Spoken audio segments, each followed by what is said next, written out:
Here's choice 3 for week 9. It says, the graph of a linear equation contains the points 3, 11 and negative 2, 1.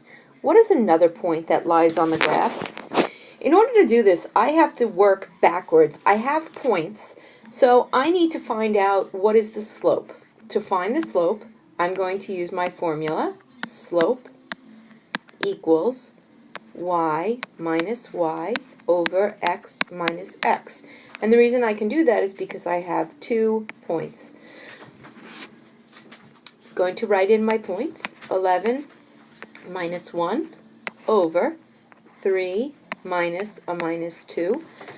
That gives me 10 over 5, meaning that my slope is a positive 2. Now I know that my formula looks like this. Y equals 2x plus b.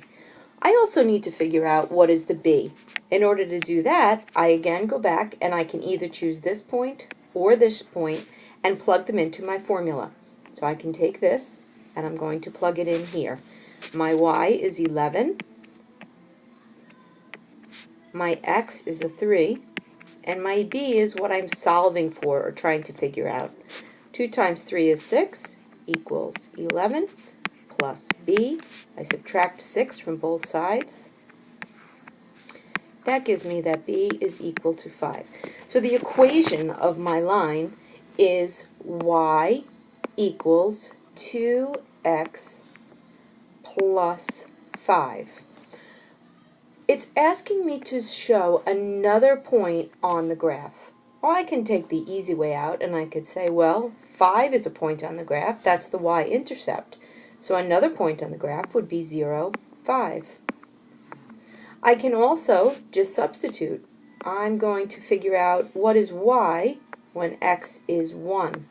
When x is 1, that's 2 times 1. 2 times 1, that gives me 2. 2 plus 5 gives me 7. So another point on the graph would be 1, 7. If I wanted to find out what a point was for 2, I would do 2 times 2 plus 5. 2 times 2 is 4, plus 5 is 9. So another point would be 2, 9. That's one way I can do it. If I get to this point, I can simply plug this into my calculator and see what other points are available. So these are just a couple of different ways that you could figure out another point on the graph.